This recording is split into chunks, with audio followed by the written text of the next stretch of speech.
Hindi lahat ng mga taong nasa kulungan kriminal. Hindi lahat ng mga taong nasa kulungan sila yung may kasalanan. Madalas dyan sila rin ay biktima ng injustice, lalo na dito sa Pilipinas, na madalas ang hustisya ay para lang sa mayaman.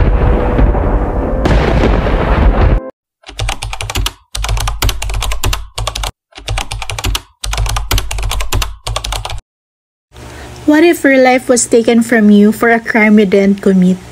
Paano kung napagbintangan ka lang, nagdusa sa salang hindi mo naman ginawa? Paano kaya yung mga oras na nawala? May hustisya din kaya para sa kanila? Imagine spending years behind bars, locked away from loved ones, opportunities, and freedom.